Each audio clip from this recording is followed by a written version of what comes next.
In 1975 in Puerto Rico, a farmer saw most of his goats lying lifeless on the ground. He got closer and saw that the animals were stiff and had 2 puncture marks on their necks. Goats were not the only animals that were hurt. Many pigs, cows, and geese lost their lives too.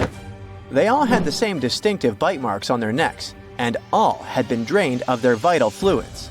The locals immediately jumped to conclusions and blamed dogs, and the authorities didn't bother to do a better investigation and just said dogs had done it without looking for any proof. A couple of days later, though, many more animals were found deceased. Among them was a cow that had literally been opened, and it had a lot of scratches on its head. The farmer next door reported that his chickens had been destroyed by something. In just a few weeks, the creature took the lives of 90 farm animals. After some time, another farmer said that 10 of his goats had been drained, 7 had been hurt, and 11 were missing. This time, the authorities didn't waste any time and started the monster hunt, but they had no luck finding the culprit. The incident was all over the local newspaper, and the beast was named the Vampire of Maka. The incident caught the attention of the Agricultural Commission, and scientist Juan Rivera was tasked to solve this otherworldly mystery. His first suspect was a Puerto Rican boa. This non-venomous snake can grow to be a little over 6 feet. Still, its diet consists of only small prey. It's also very shy of humans and other animals. It avoids bigger creatures at all costs. You're more likely to see fish climbing trees than this boa taking down a whole cow. Near the crime scene, a large cave was discovered, and we all know that weird creatures like living in dark, cold caves. In the cave, they found some crazy-looking bats. As we've seen in movies, bats can turn into vampires, so they must be the culprit. But no, bats were as innocent as they could be. Their favorite food wasn't cows or goats, it was figs. They were peaceful fruit-eating bats that didn't care about animals. Again, the researcher hit a wall. Suddenly, all the terror stopped in July 1975. It seemed like the creature had vanished into thin air, but not for long. 2 decades later, 62 miles from the previous site, more animals were found. A local vet examined them. He was terrified to discover that every animal had 2 precisely cut holes like he had never seen before. The animals were anemic and looked like they'd passed away recently. By the looks of it, the creature's favorite food was goats, and that's how it got the infamous name we all heard of, chupacabra, which means the goat sucker. Dogs, chickens, rabbits, and other animals were not off the menu. In short time, the chupacabra took 1,000 farm animals. Now, this animal had a name, but people still had zero idea about what the chupacabra looked like, which was terrifying. In Canovanas, Madeline and her mother reported seeing a weird creature that could have been the chupacabra. They said it had been walking on 2 legs like a human and resembled a kangaroo. They mentioned that the monster also had spikes on the back, no ears, large dark eyes, and 2 holes for a nose. It had 2 arms with 3 fingers. The chupacabra seemed to like Madeline's house because her husband and his coworker found it in the garage. They tried to capture it, but didn't succeed. Madeline later drew a detailed sketch of it. Many people saw the sketch and reported seeing a similar creature. They claimed it had strong legs and wings and smelled like sulfur. Take all these descriptions with a grain of salt. If they'd been true, they would have been all over the news. But still, keep in mind these descriptions. They will be important later in the story. In 1976, on some talk show, they talked about the chupacabra, and the show quickly went viral. Soon, people started reporting having seen a similar creature in Florida and Mexico. Many said that the stories were like a unicorn rodeo. They were totally made up. In Mexico, 2 skeptical inquiries, Patricia and Mario, laid traps around those farms where the chupacabra had allegedly been seen. They caught some animals in their traps, but no sign of the goat sucker. They only captured wild dogs. The police stated that the chupacabra was just a wild dog, not a mythical creature. And still, in the next 5 years, there were numerous sightings of the chupacabra worldwide. On the 13th of August of the year 2000, a farmer from Nicaragua found 25 of his sheep and 35 of his neighbor's sheep hurt. So he decided to take the matter into his own hands. One night, he was patiently waiting in the pitch black night for the creature to appear. Suddenly, from the corner of his eye, he saw something and managed to hit it. The creature passed away. Finally, they had proof that the chupacabra was not just a fairy tale. It was a big thing. Later, the chupacabra was examined by a vet. The vet was shocked because he had no idea what the creature was. Remember Madeleine's description? Well, the vet described the animal differently, but his story turned out to be more plausible. This chupacabra had large teeth, giant claws, greenish eyes, bat-like skin, and a crest sticking out of its back. The vet concluded that the animal was some kind of hybrid. They thought it was a cross between a wolf and a crocodile, but it sounds like an exaggeration and is hard to believe. We all know that such a mix is impossible. They did some tests on the body at the university in Nicaragua, and the results didn't quite deliver what they had expected. The animal was a wild dog with mange. Mange is an itchy skin disease that causes dogs to lose their hair. It's also highly contagious. When a dog has mange, their skin becomes scaly and wrinkled. When they returned the body, the farmer noticed it wasn't his chupacabra. 7 years later, another body was found in Texas. Phyllis Cannon returned to her farm and noticed that some of her chickens had passed away. All seemed to be anemic. Later, she saw coyote-looking creatures that didn't have any hair. More of her animals were harmed, so she had to set up cameras on her farm. But unfortunately, like always, she didn't manage to record anything. Surprisingly, she got a call from a local farmer who had found the chupacabra hit by a car. Later, another body was found much closer to her farm. She took some pictures of the animal, and soon, those images were all over the internet. Phyllis was curious and sent 5 DNA samples to 5 different universities. The results didn't match any animal in the archives. Researchers had no idea what it was, but it wasn't a dog. Phyllis still has one animal in her freezer and a taxidermied specimen in her house. There are many theories about the chupacabra. Some claim that the animal is a genetically modified monkey that escaped the lab. Others state that it's some mysterious, otherworldly creature. The most consistent hypothesis is that the chupacabra is a mix between a Mexican wolf and a coyote with mange. Now, do you remember that Phyllis said that she had sent samples to 5 universities and no match had been found? Well, it turned out she hadn't been telling the truth. At one university, they found that the animal was a mix between a coyote and a Mexican wolf and that it had mange. Animals with mange are weak and will likely try to hunt farm animals to survive. People, when they see something they don't know, tend to exaggerate, which is why all witnesses describe the animal differently. Poison dart frogs are one of the most toxic species on our planet. They come in a range of bright colors: blue, green, yellow, orange, and red. And that's not just to show off. It's a kind of message to all the predators that might want to come after them. I'm toxic, so you better stay away and don't try to eat me. The golden poison dart frog, for example, has so much poison it could finish 20,000 mice. Vibrant colors in nature are generally a sign it's better to stay away from that animal, because it's a warning you're looking at something you definitely don't want to eat. Check a blue ring octopus, another extremely venomous creature. Unlike poison dart frogs or, for example, velvet ants, whose bright colors you see right away, this octopus shows its blue rings only when it feels threatened. With over 300 pounds and 10 feet in length, Komodo dragons are the heaviest lizards on our planet. They will go after almost anything that comes their way, including pigs, deer, smaller dragons, and even more challenging creatures, like big water buffalo. They camouflage and patiently wait for their prey to come closer, lying in the grass. Saltwater crocodiles. Their attacks are more frequent than those of sharks. They have a 3.5 times stronger bite than a lion and 25 times stronger bite than people do. One more superpower.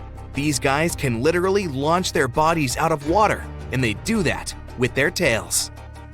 Hippos seem quite relaxed as they chill in the water, but they're actually pretty aggressive. They attack humans even more than leopards and lions. This guy is small, but it can be as threatening as a huge hippo. Meet the tsetse fly. It lives in sub-Saharan Africa, and travelers that love spending their time outdoors or in game parks should be careful about these insects. It's important to get the right treatment as soon as possible if it bites you. Pus caterpillars look all innocent and fluffy, but you'd better avoid touching them. They're venomous, and these wig-like hairs you see are actually spines that can cause multiple issues if you touch them. Ouch! Vespa mandarinia mostly build their nests underground, so it's trickier to find them. Their sting is like someone pierced you with a hot metal pin. The stinger is long enough to even go through the standard protective beekeeper's gear. The reef stonefish is the world's most venomous fish. There are 13 stout spines in its dorsal fin, and that's how this animal injects its highly toxic venom. Lions. They live mostly in Africa and can eat a quarter of their body weight, about 88 pounds, in a single meal.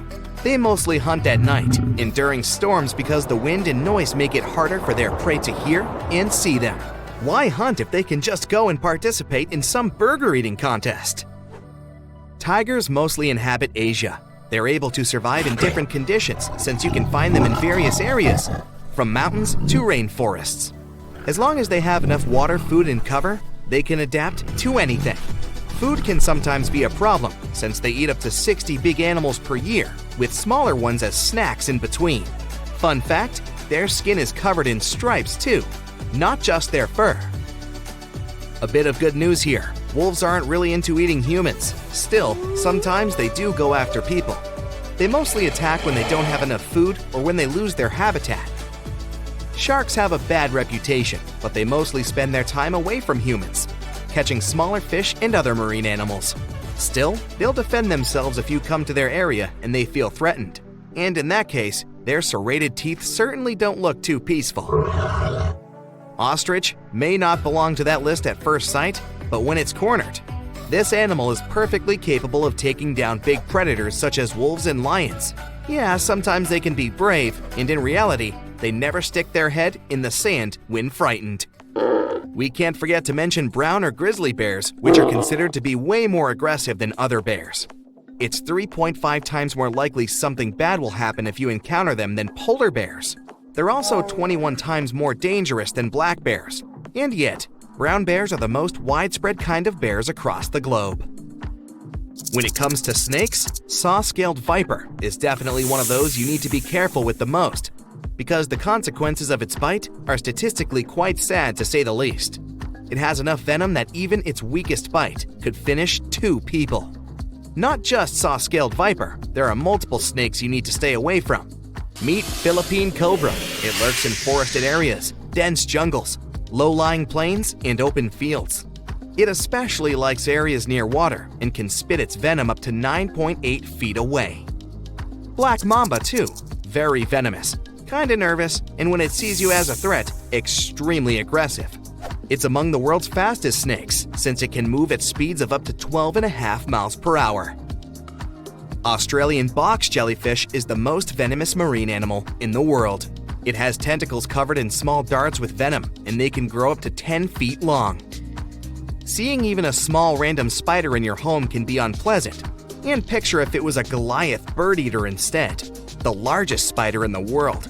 And also one of the creepiest. You'll mostly find them spending their time in burrows with the entrances covered with the web. Luckily, their venom is not that bad to humans. It's like a wasp stinging you. Bad news for insects, you guys should be careful. This spider is a real danger for you. Platypus looks cute and harmless, but despite their funny appearance, they're one of the most dangerous animals in Australia. They have spurs located on their hind legs, and each of them is connected to a crural gland by a duct. And this gland creates a complex mixture of hundreds of toxins. They have 2 layers of fur for waterproofing and insulation. With their fur, platypuses trap a layer of air right next to their skin so they can remain dry when they're underwater looking for food, which is about 12 hours a day. One of the stings you'll definitely feel the most is from the bullet ant. They're small, and their stinger is only up to 0.11 inches long, but it can still leave you with several hours of burning sensation. Pufferfish are poor swimmers, so they're most likely to end up as lunch for larger fish. But when they sense danger, they ingest big amounts of water together with air, so their body inflates like a balloon.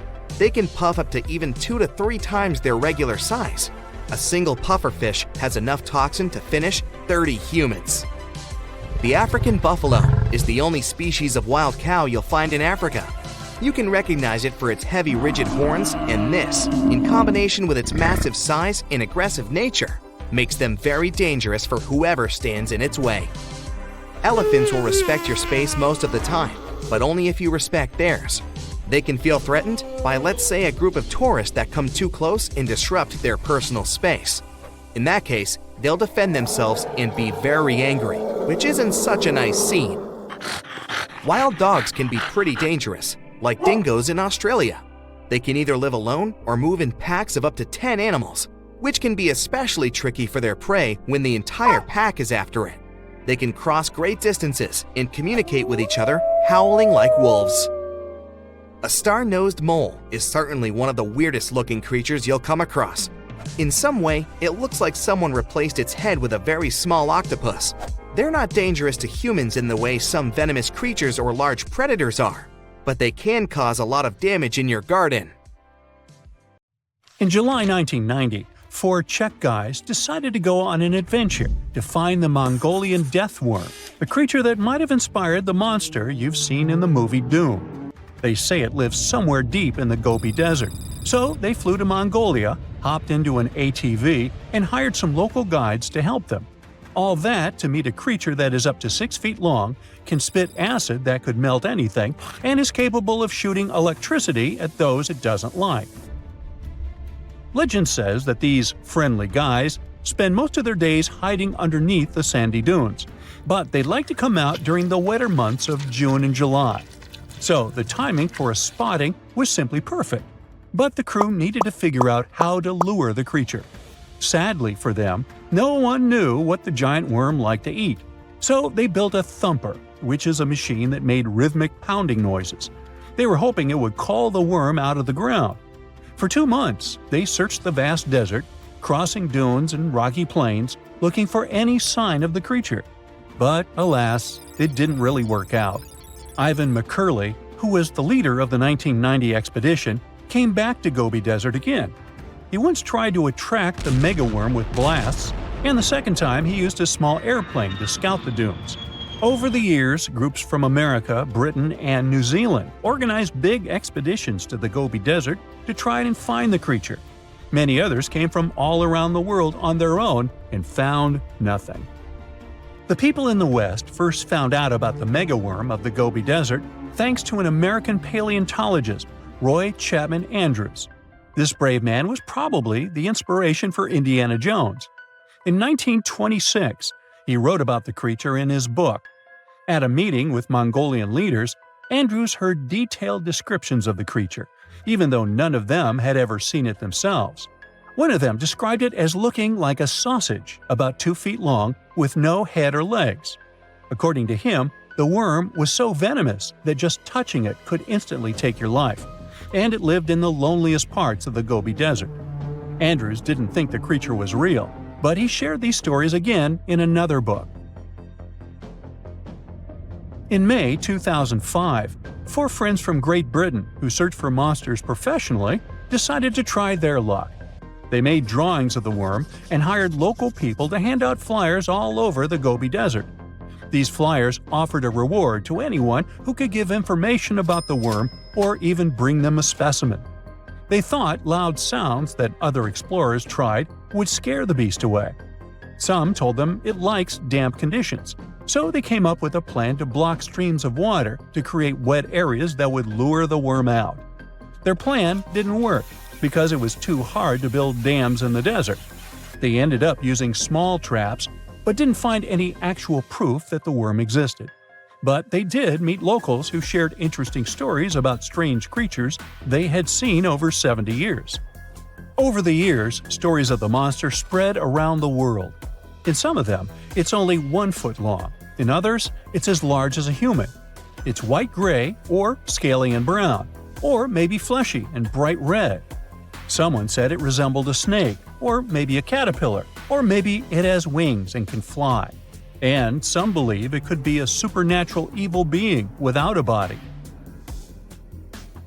Maybe the stories are so different, and the search operations are so fruitless, because the creature doesn't even exist. Or it could be one of many cryptids. Those creatures like Bigfoot, Yeti, the Loch Ness Monster, their existence has yet to be proven. In 1983, one scientist who was visiting the region heard that an old man had managed to catch the mysterious worm.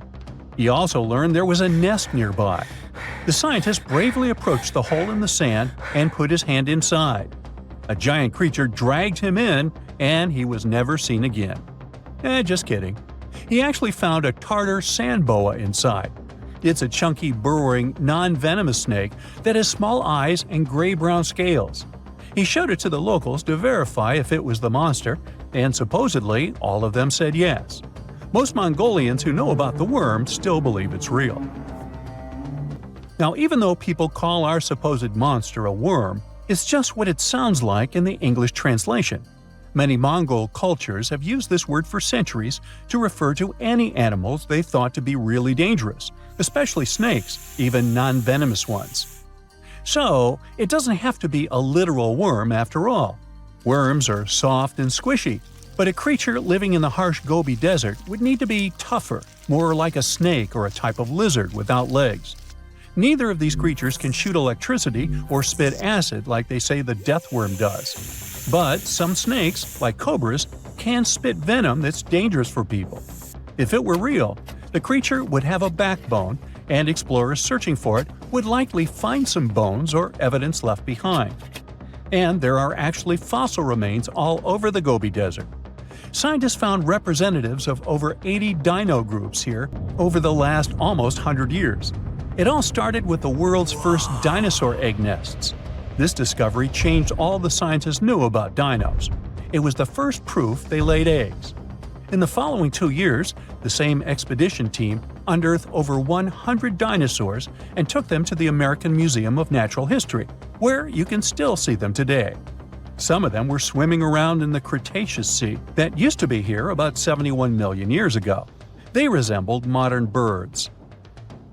The mystery of the megaworm is still unsolved, but there used to be another mystery scientists finally managed to explain.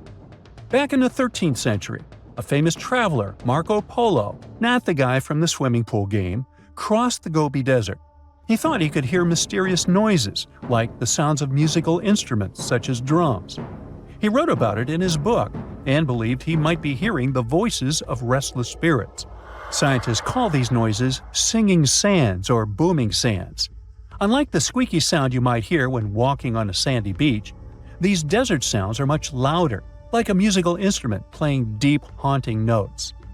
Over the years, people came up with all kinds of ideas about what caused the sounds, like underground water or winds making the sand vibrate. Not all dunes can do this, and scientists wanted to figure out why. Sometimes the winds might cause a small avalanche on the side of a dune, and then you can hear the magical sound start. But this is rare. So, to study it, scientists had to help the dunes sing. They climbed to the top of a dune and slid down on their backs, using their hands and feet to push sand down. As the sand tumbled, the sound started softly and got louder. They could even feel the vibrations with their hands. So, they found out that for a dune to sing, a few special things need to happen. The grains of sand must be the right shape. The dune has to be big, and the sand must be very dry, so no singing after it rains. Inside the dune, there's a hard layer of packed sand that acts like a giant speaker.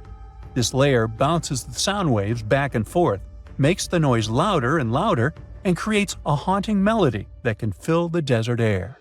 In other words, the dunes can play tunes. Yeah, sorry, I couldn't help myself with that one. In 2021, while drilling about 11 feet beneath the surface of permafrost in northeastern Siberia, researchers uncovered a 24,000-year-old frozen life form. And then, they brought it to life. Before cloning it, or better said, it cloned itself. This might sound like the beginning of a sinister horror story, but don't worry, it's actually quite the opposite. What scientists unearthed was a microscopic frozen organism that could fundamentally reshape what we think about evolution and survival. The uncovered tiny creatures are called bedelloid rotifers, microscopic animals with little wheel-like mouths that they use both for moving and feeding. They were first discovered in 1696 and are fairly common in freshwater environments around the world, with a few saltwater species. They might seem unremarkable, but scientists have been studying them since early microscopes made it possible to actually see them. Because even though there are only a few dozen microns wide, they're surprisingly complex, with brains, guts, muscles, and reproductive systems. Could it be that within that complexity lies the secret to ultimate resilience, maybe even for us humans? Let's break it down. These creatures are extremophiles. That means they can survive being completely drained of water at any point in their life cycle, then lie dormant until rehydrated. But that's not all. They can also persevere through some of the harshest conditions on Earth, or in outer space, or even being stuck in the Siberian permafrost wasteland for tens of thousands of years. This is possible because they can enter cryptobiosis, a condition where organisms pause their metabolism and become nearly inactive. It may sound sciencey, but actually, some of the everyday products we eat are stored in a fridge thanks to this phenomenon. Take yeast, for example. Live yeast cells are surrounded by a protective layer made of dead cells and some nutrients. You can keep yeast at room temperature, but if cryptobiosis comes into play, in the form of your fridge or freezer, it stores much better and longer. During cryptobiosis, rotifers accumulate protective compounds like chaperone proteins, which help them repair and recover once favorable conditions return. Chaperone proteins are like tiny bodyguards. Their job is to keep other proteins in the cell from falling apart under pressure. When the body is stressed, whether from heat, cold, toxins, dehydration, or just the natural aging process, the proteins inside our cells can start to misfold. Proteins need to be folded into very specific shapes to function properly, and when that structure breaks down, they become useless, or worse, harmful. Misfolded proteins can pile up and interfere with normal cell function. In some cases, they clump together in ways that poison the cell. This kind of damage is even linked to serious health conditions. So, if rotifers have developed powerful proteins that prevent cellular chaos even under extreme conditions, could we use them to protect human cells from diseases and aging? By analyzing the age of the ice they were found in, scientists figured out that these frozen rotifers were at least 24,000 years old. That's a huge leap from earlier studies, which showed they could survive frozen for only about 10 years. Now that's what you call record-breaking. This period of Earth's history is known as the Late Pleistocene Epoch, a time dominated by the Ice Age, which means these invertebrates were lying dormant when Manny and Sid were having their adventure while roaming the icy landscapes, along with saber-toothed cats and giant ground sloths.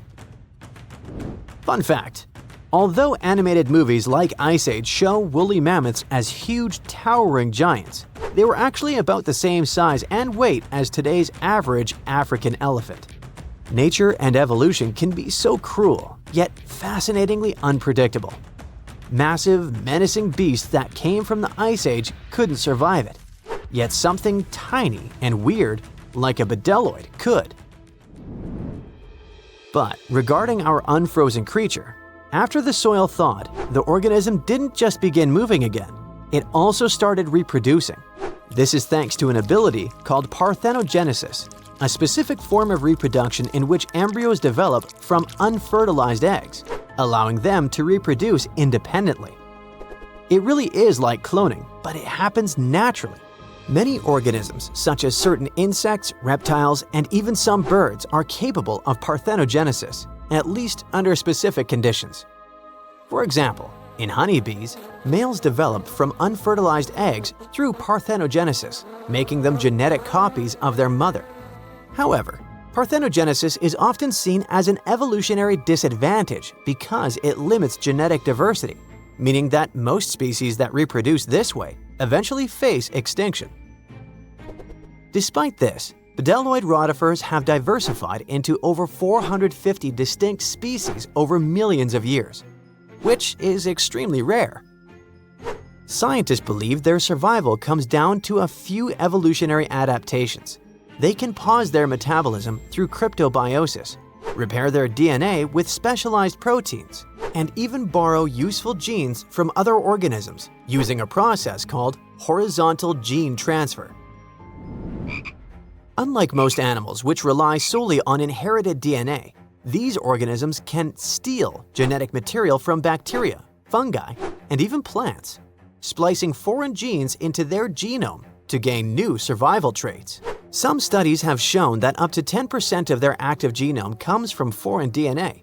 This could explain their extraordinary resilience. They borrow genes for stress resistance, toxin breakdown, or radiation repair, essentially patching and upgrading their DNA in real time. It's not like the Mind Flayer from Stranger Things, where the creature absorbs another organism to improve itself and grow. It's more like a spy stealing a blueprint from a rival lab to learn its secrets. When cells rupture, for example, when bacteria die nearby, bdelloids scoop up loose DNA fragments and integrate them into their own genome. Interestingly, the usual expected lifespan of bdelloid rotifers under normal circumstances is only 2 weeks. The soil sample that contained these rotifers also held nematodes, or roundworms, another group of tiny survivors already known to withstand tens of thousands of years icebound. This isn't just limited to microscopic animals. Researchers have successfully regrown Antarctic moss and entire Campion plants from seeds and samples frozen for hundreds or even thousands of years. In 2016, a team of Japanese scientists brought tardigrades, or simply water bears, back to life after 30 years in cryptobiosis. Tardigrades are even more impressive because they can live in a suspended state for up to 30 years, without food or water, and with temperature swings from deep freeze to 300 degrees Fahrenheit. These guys can also endure crushing deep-sea pressures, vacuum, microgravity, and intense radiation of space. Remember when we said earlier that these species can survive the harshest conditions on Earth and beyond? It wasn't an exaggeration, and now you understand why. And it's exactly why NASA and its partners sent water bears and bdelloid rotifers into orbit. They've even been aboard the ISS, helping scientists understand how these animals handle microgravity, radiation, and stress. Not only that, but in 2007, the European Space Agency launched a bunch of tardigrades into low Earth orbit, completely exposed.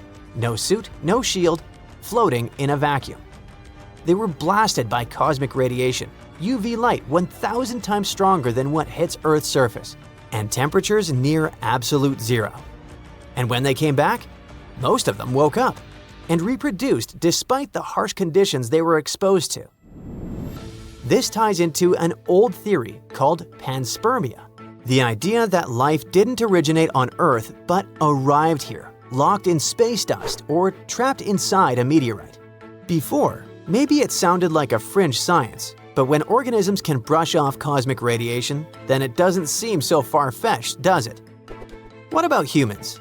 Does this mean we now fully understand the way hibernation works and are close to putting humans in this state? Sorry for spoiling it for you, but it still feels more like science fiction. However, researching rotifers, water bears, and similar organisms can lead to massive breakthroughs in other fields. Their resilience might be a blueprint for medicine, for reshaping what it means to age, maybe even to pause life itself, or extend it. We're talking real, practical innovations, from better preservation of human organs for transplantation to drugs that slow aging at the cellular level. And yes, maybe even cryogenic hibernation, long enough to make interstellar travel possible. Now, you can't find living dinosaurs nowadays, which is a good thing, mostly, but you can still meet some creatures that might have gone to lunch with them. The frilled shark, for example, is a living fossil that comes from a family of sharks that have been around for about 80 million years.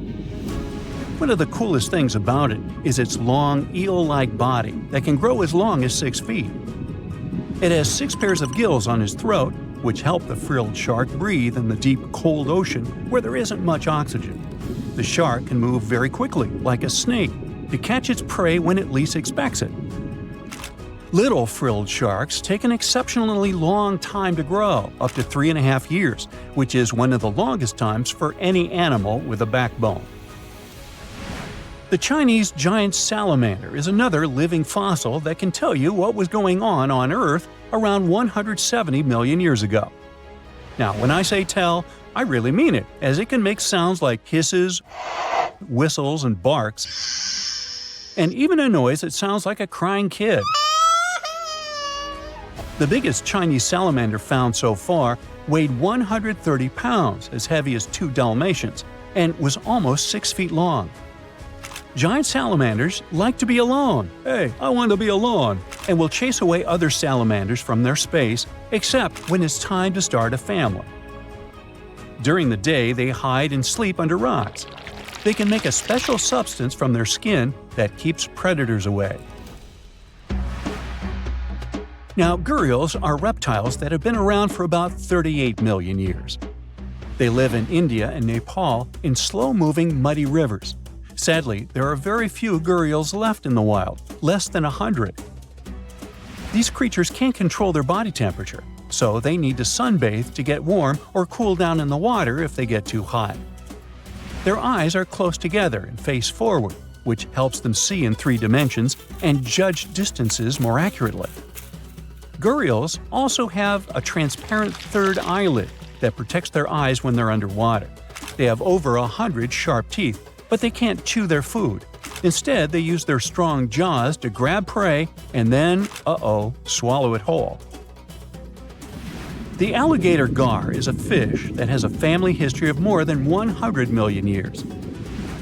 It still has some cool features from ancient times, like being able to breathe both air and water. It also has a special spiral-shaped intestine, like a shark. The alligator gar is one of the biggest and heaviest fish in North America. Just like an alligator, it has a long body and snout, plus a row of sharp teeth. But instead of legs, the gar has fins to help it swim underwater. The tuatara isn't a lizard as you might think, and isn't a dinosaur either. This New Zealand resident is one of the most unique animals in the world. Scientists love studying tuataras because they can help us understand how today's lizards and snakes evolved. One of the coolest things about the tuatara is its third eye, called a parietal eye, on its head. It has its own lens, retina, and a nerve that connects it to the brain. Scientists think it might help the tuatara know when it's light or dark outside and absorb sunlight to make vitamin D or help them keep their body temperature exactly right. Tuataras can live an extraordinarily long time, up to 100 years. Cassowaries are the youngsters on our list, as they've been around for only 60 million years. They have some things in common with dinosaurs, like their 3-toed feet and how they breathe. Cassowaries love to eat fruit, lots and lots of fruit. This love of fruit helps the rainforest because when cassowaries eat the fruit, their bodies don't harm the seeds inside. As they move around the forest, they spread these seeds, you can guess how, with their own natural fertilizer, helping new plants grow. Cassowaries are big birds, about 6 feet tall and weigh over 100 pounds. They have a special claw on each foot that is 5 inches long, and they can use it to kick real fast. If they feel threatened, they can charge, kick, and even jump on someone. They can also leap up to 5 feet in the air. So, the best thing to do is stay far, far away from where they live. The order Notostraca is a group of crustaceans that you may know as tadpole shrimp or shield shrimps. These animals have been around for about 360 million years. They have a wide, flat shell that covers their head, and they have a pair of eyes on top. These creatures can be found all over the world in different kinds of water, like freshwater, brackish water, and even salty pools. They can also look different depending on where they live. Notostraccans aren't picky eaters and can snack on pretty much anything, from plants to small animals and other shrimps. Some of them are considered pests in places like California rice paddies because they stir up the mud, which blocks sunlight from reaching the young rice plants. Sturgeons are some of the largest fish species on the planet. They live only in the cool waters of the northern hemisphere and never travel below the equator. Even though they are huge, sturgeons don't have teeth. They eat by sucking food off the bottom of rivers, gulfs, lakes, and oceans. Scientists believe that sturgeons came from a group of fish that first appeared around 419 million years ago, long before dinosaurs even existed. Their ancestors survived a big extinction event that wiped out 90% of all species and went on to become the largest fish in many rivers in North America and Eurasia. Sturgeons can live up to 100 years old or even older. Female sturgeons can lay up to 3 million eggs at a time, but not all of the eggs eventually turn into real fish. Our next hero, the Pacific lamprey, has successfully lived through at least 4 mass extinctions. Its ancient ancestors evolved over 450 million years ago. These creatures have cartilage instead of bones and a third eye, which is a special light-sensing organ on top of their heads. Instead of a regular jaw, they have a mouth surrounded by teeth. They latch onto prey and sup up body fluids like real underwater vampires. And although he wasn't living underwater, the story goes that King Henry I of England might have lost his life because of a lamprey. The English monarch loved this fish so much that he defied doctors' orders to stop eating its flesh. He got sick every time he'd have it, but the lack of bones and the unusual taste made the royal fall in love with it. As a result, he got some scary symptoms from eating lamprey and eventually passed away. Can you say clueless? The elephant fish, also called the Australian ghost shark, has been on Earth for around 400 million years. Even though they're related to sharks, they aren't actually sharks. Instead of bones, their bodies are made entirely of cartilage. These fish have a special shiny tissue in their eyes that can make their eyes look like they change color from yellow to green. Elephant fish can be pretty tough and will fight back if they feel threatened. They like to be alone and usually don't hang out with other fish. Horseshoe crabs also deserve the title of survival champs, as they've been around even before dinosaurs, since 450 million years ago. 4 species are still roaming the ocean from Maine all the way to Mexico. Horseshoe crabs are more like spiders than ticks than they are like real crabs. They have 9 eyes, plus extra light sensors near their tails, so they can see really well. They breathe underwater using flap-like gills near their belly, and sometimes they use these gills to swim upside down. Every spring, when the tide is high, these creatures come up to the beach at night to mate and lay their eggs, and you can see hundreds of thousands of them. These weird-looking blobs are not just some random jelly balls in the ocean. Those are some of the biggest organisms with just one cell you'll find on Earth. And they pop if you squeeze them. We're looking at a specific type of algae that can be as small as a pinhead and as big as an eyeball. Or better yet, sailor's eyeball, as they're usually called. How large it's going to be depends on what's in its vacuole, which is the space inside of its cell wall. This organism is made of just one cell, but it can have more than one nucleus. It's like it has many control centers in just one cell. This happens because these organisms are zoonocytic, which means they're made up of a bunch of nuclei that don't have walls that would separate them. These are not some mythical creatures hidden at the bottom of the Mariana Trench.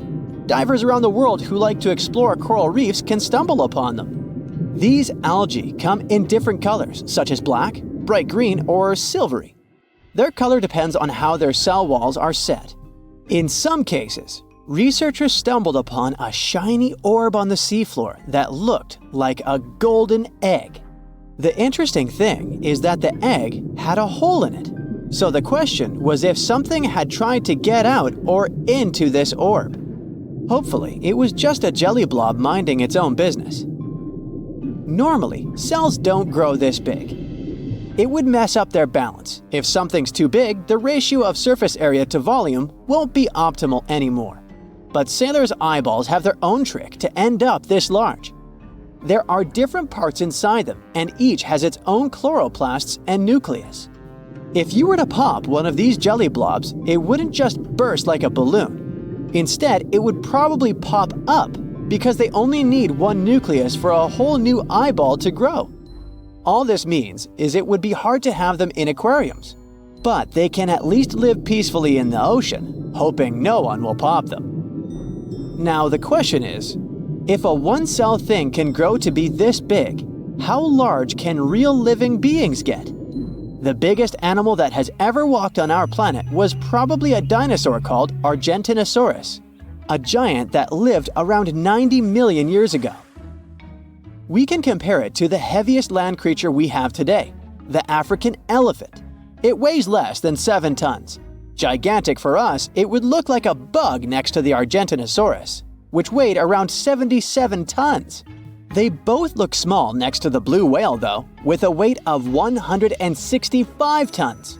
That's probably the heaviest animal that has ever lived on Earth. In theory, and according to the laws of physics, creatures that live on land can gain up to 120 tons. There's a mathematical principle that explains why animals can't grow indefinitely. It says the ratio of two volumes is greater than the ratio of their surfaces. It means that as some creature gets bigger, not all of its parts get bigger at the same rate. If the elephant gets 3 times as wide, tall, and long, its overall size will also increase. But its mass will increase way more than that. It means the volume will grow faster than the surface of the animal's body. That's why bigger animals need much larger limbs to support their weight. The problem is that limbs probably won't be strong enough to carry such an enormous weight. The only way our imaginary giant elephant could move such a heavy body is by having extremely big and thick legs, just to walk, let alone do other things. Physics is not the only element that sets size limits. Otherwise, we'd have to be very careful not to end up under giant, wide feet of 100-ton animals wandering around. Another important thing is whether there's enough food for them, because these giants certainly need a lot of it. It's not just quantity, of course. Creatures can only grow bigger when they live in productive environments with high-quality foods rich in nutrients.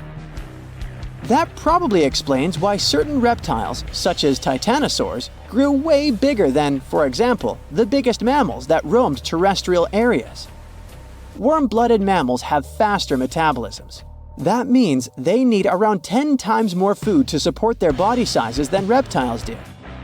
Reptiles not only have slower metabolisms, but they also have lower body temperatures, so they can eat less and still feel satisfied. And they'll grow big anyway, since they don't burn their calories that quickly. No wonder that the biggest dinosaurs that walked on land were 10 times larger than the biggest mammals. Now, blue whales are kinda exceptions to all these rules. They're warm-blooded mammals, but when you live in the ocean, being a giant is not a big problem. It's easier to be very large in the water because it takes away lots of stress and pressure from your bones and muscles. And that's something land animals can't avoid. That way, blue whales can swim around and look for food the whole day. They can just casually open their mouth and let zooplankton come in. So yeah, our planet has proven it can handle mega creatures because, for hundreds of millions of years, some of them walked on land, not just swam in the ocean. But in the last 20,000 years, most of them have vanished. Big land mammals such as rhinos and elephants exist only in some parts of the world, and their numbers are getting lower. There are fewer whales than before, and for these, or some other giant animals to evolve that big again, humans would have to step back. We may not have gigantic dinosaurs, but some of the creatures living in today's world are still surprisingly and dangerously big, like the saltwater crocodile, the biggest reptile in the world.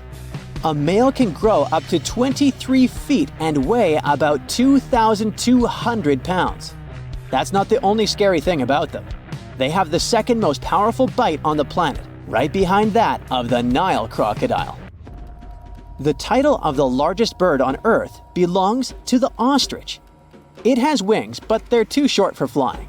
The animal holds them outstretched when it runs, and this way it stays balanced more easily. Plus, their body is too big for flying anyway. That's why evolution had to give them some other advantage, like being able to run very fast. Don't make an ostrich upset unless you can run faster than 40 miles per hour in short sprints or at least 30 miles per hour over longer distances. In just one stride, this bird can cover up to 16 feet, which is how long a mid-sized family car is. Don't underestimate these fellas just because they're birds. They have very strong legs they use for self-defense. They can kick with a force that would take down even a lion. You wouldn't expect turtles to grow this big and to look so mean, but somehow, alligator snapping turtles still manage to surprise us. With jaws that look like beaks, spiked shells, and thick, scaled tails, they really look like the dinosaur of the turtle world, or the main enemy from Super Mario games. They love to spend their time in lakes, rivers, and canals of the southeastern United States and live for up to 100 years. They have chemosensory organs in their necks, which means they can smell using their throats. That helps a lot because their eyes aren't much of use in the murky waters where they live. Instead, they just draw water into their throat in a specific method we call gular pumping, to get samples of the water around them they want to smell. In 1952, an Air Force plane called C-124 Globemaster II crashed into a big mountain while flying from Washington to Alaska. Sadly, everyone on board, 52 people in total, didn't make it. The bad weather at the time made it hard to find the crash site, and even later, any attempts to locate it failed. But in 2012, a helicopter crew doing a training mission spotted the pieces of the crashed plane on a glacier called Colony Glacier in Alaska. They started looking for more pieces and confirmed it was indeed the missing plane. Since then, every summer for about a decade, different military groups have been helping in an operation called Colony Glacier. They've managed to identify 40 out of the 52 people whose lives were lost in the crash. The soldiers taking part in this mission take their promise seriously to never leave a fallen comrade behind. They believe it's their duty to bring back those who didn't make it. Another discovery comes from the Alps. In 1991, some hikers exploring the picturesque Alps stumbled upon a human body. It was half frozen in ice at the top of a mountain pass between Italy and Austria. At first, the local police thought it might be a mountaineering accident, but in a few weeks, archaeologists started claiming that this guy might have lived more than 5,000 years ago. They eventually gave the frozen fellow the nickname Ötzi.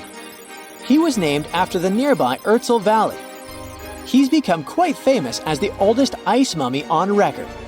Ötzi's frozen state might not be as unique as we thought, and that's where things get really cool.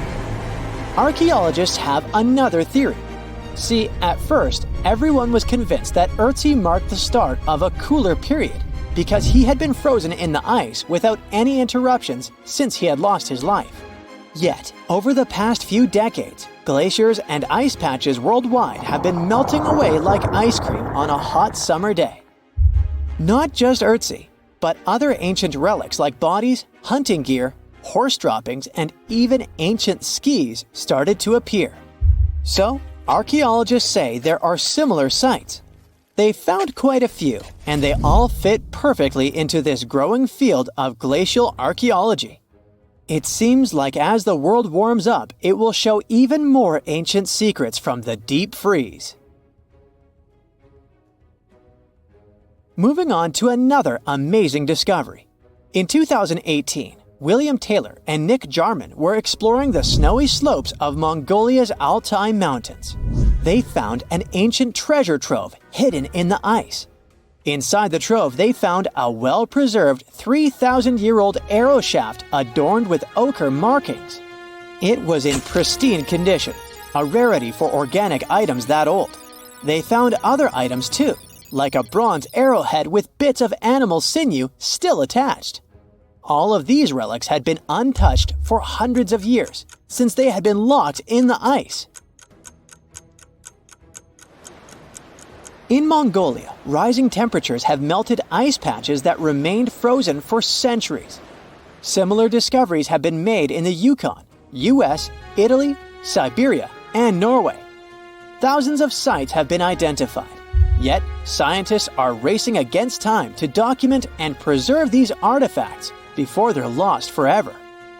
The study of these artifacts challenges the definition of these environments as wildernesses and shows how indigenous people coexisted with nature there.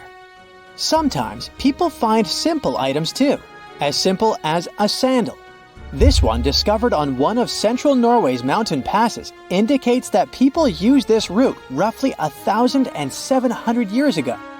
This suggests that there was less snow and ice in that area back then. The sandal, dating back to around 300 BCE, resembles Roman sandals of that era.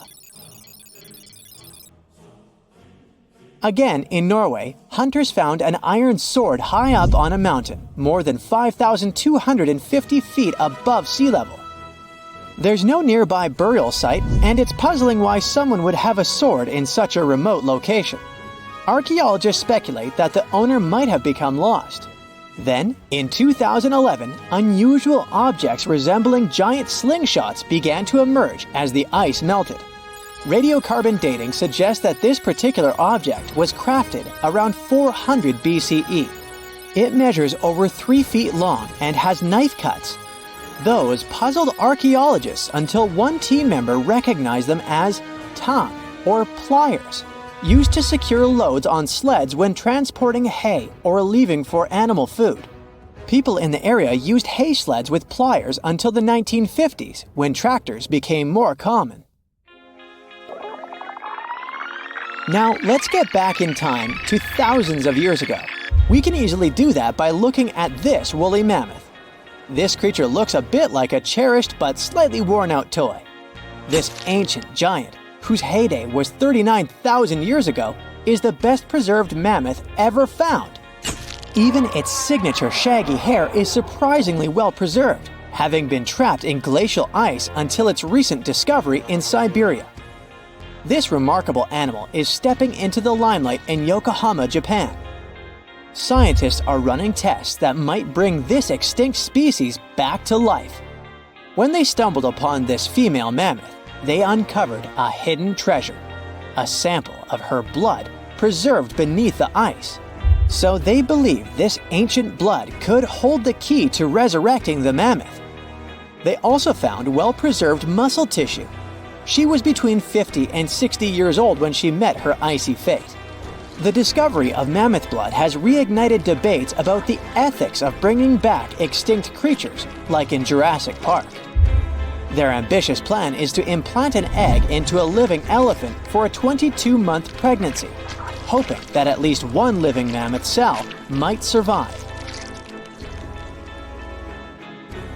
Hop on, we're going to the French Alps. We are at a spot not far from where an Air India plane tragically crashed 46 years ago. We're accompanied by a diligent mountain rescuer and his neighbor. They went to this area after a bunch of tourists had noticed a strange-looking thingy on a glacier. It was a bag. The Indian embassy in Paris got wind of it, and it was all set on getting that bag. What makes it kinda cool is that it had diplomatic mail and Ministry of External Affairs written on it. The Air India flight was on its way from Mumbai to New York when it took a nosedive in January 1966. It took 117 people on board down with it. Guess what else was inside the bag besides the soaked diplomatic mail? It had a stack of old Indian newspapers. So, alongside those, they also found bits of the plane's cabin, a lone shoe, and a bunch of cables. Totally unexpected treasures on that mountain. During the summer of 2013, scientists stumbled upon a message left behind by a geologist named Walker, who had placed it there 44 years before. That message sort of served as the man's last testament. He passed away just a month after hiding the bottle in the rocks on the island. The content of the message was quite astounding. In 1959, Walker had measured the distance from those very stones to the glacier's edge, and it clocked in at a mere 167 feet. By 2013, that distance had ballooned to 400 feet. Researchers are convinced that this stark contrast between the two measurements underscores the consequences of ongoing global warming. Imagine the melting ice in Norway's mountains as a time machine revealing a treasure trove. Nearly 800 Viking artifacts tucked away for over 1,000 years have been unearthed. They give us a peek into the bustling trade networks of the Viking era and the critical role of the mountain passes in this ancient commerce. Among the finds are leather shoes, cozy woolen mittens, stylish tunics, feathered arrowheads, horseshoes, walking sticks, and kitchen gadgets from the Viking chef's toolkit. There are even Viking pack horse souvenirs. These artifacts provide us with insights into ancient travel habits and the peak times when those paths were bustling with activity, and give us a glimpse into the lives of adventurers.